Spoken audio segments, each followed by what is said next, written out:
Discipline is what takes you to that higher level. You can't wish your way there. You can't chant your way there. The only way you get there is through hard work.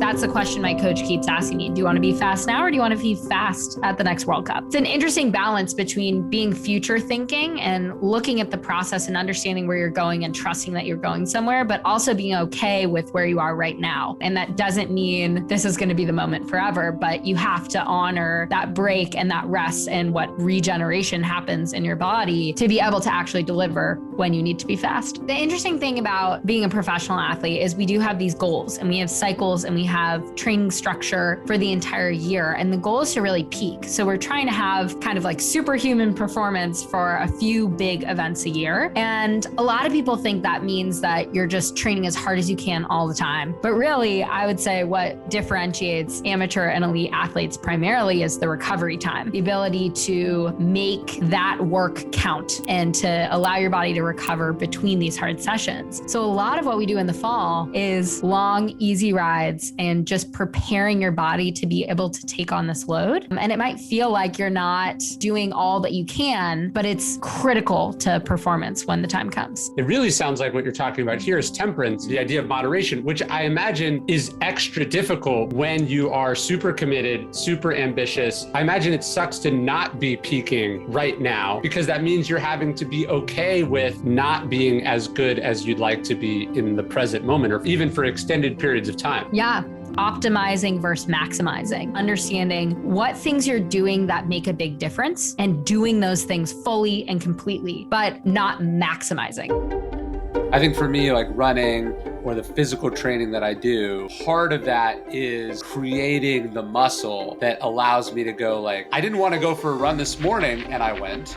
I also don't want to take notes on this boring ass book that I read, but like I'm the kind of person that easily and regularly does the things I don't want to do, not just if they're hard, but because they're hard.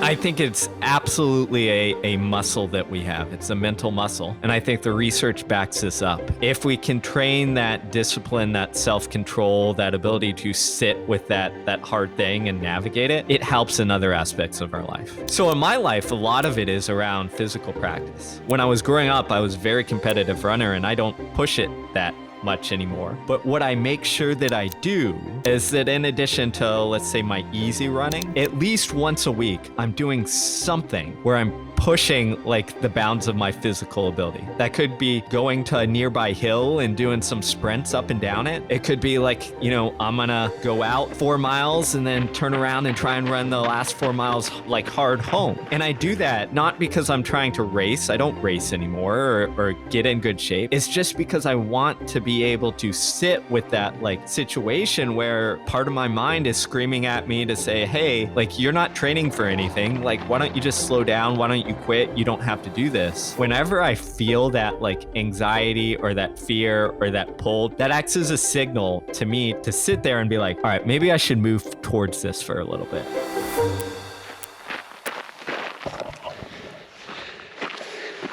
This is quite a view for a morning walk. Why I'm in this sport and why I keep signing up for these really, really long races is that I want to see what's possible if we just keep chipping away at it. Like I call it my pain cave and I'm trying to make it bigger. So I'm hoping that this ceiling or back of my cave can be made bigger if I just keep on going into it and trying to do something a little bit harder or push a little farther than I've ever gone before. And how do you know when you're in the cave? When you reach that feeling of like it's impossible to go another step, like I'm not sure how I'll keep moving forward, that's when I know I'm like really back in the back corners of the cave. So the vast majority or a big chunk of a race, you haven't even gotten to the cave yet. The cave is where you get when you start to butt up against your limits. The first 50 reps don't matter. It's the 51st rep that it's where the muscle is being made. Is that sort of how it is? Kind of, but I would say in these running races, sometimes you're shocked by a very early cave appearance. Like just whatever happens with the day or the terrain, for some reason, you might hit the cave much, much sooner. Then I don't think that necessarily means you shy away from going in. I think that's when you dive in and keep working the cave in different spots. You know, maybe it's not the distance part of your cave where you're seeing what's possible for a new distance, but maybe it's like the effort or how efficiently you could be pushing up this mountain. And I'm really visual, so when it gets to be that state, when I'm running, I'll actually picture the cave holding like a chisel and a hard hat and just like getting to work on making it bigger. So the season ends, you get a couple months off or whatever, and then you're starting to gear up for the next season. What was your feeling about that? Were you excited for a new season to start, or was there sort of a dread for you that you knew it was going to be very hard and it would be grueling? You can have both feelings at the same time. It's kind of like bittersweet. Yeah. You know what's coming. You know what you just went through, the strain it put on your body, mentally, physically, spiritually, your family. It's very, very stressful. Football, people always ask me, they're like, man, do you miss it?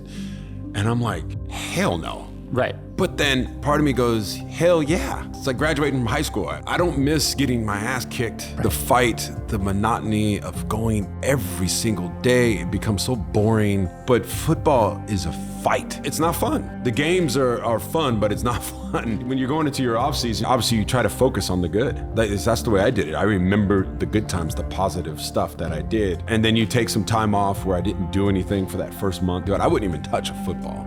Really? That was the beauty of basketball for me. Basketball was my saving grace because I would just go play basketball because I really, really enjoyed it. So you could stay in shape. Stay in shape. And I played every single day and I played competitively. I even tried out for the Miami Heat one off season. But I play in the summer pro leagues out there with Magic Johnson, Bo Outlaw, remember Antoine Jameson, like Paul Pierce, like all these pro leagues. But that would be a way for me to take my mind off of football. And then once the summer came, I started gearing up into it. And you started slowly but surely getting my mind wrapped around what I want to do, set some new goals, keep building off of what I did before.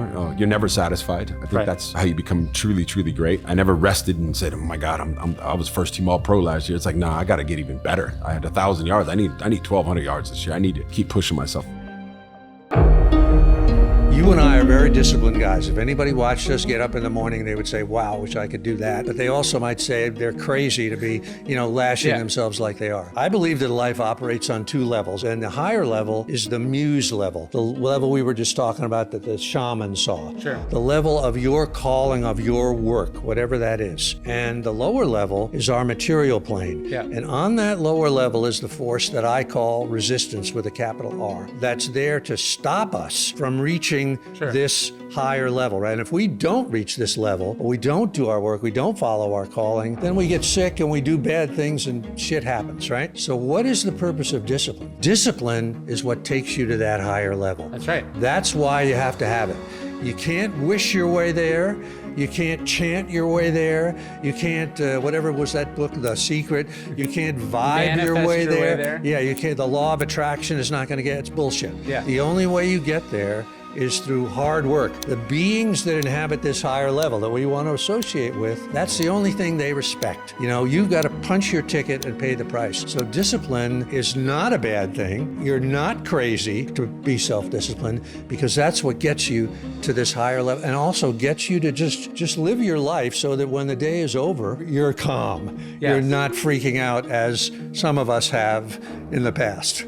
That's beautiful. I love it. I hope you like this video. I hope you subscribe. But what I really want you to subscribe to is our daily Stoic email, 1 bit of Stoic wisdom, totally for free to the largest community of Stoics ever in existence.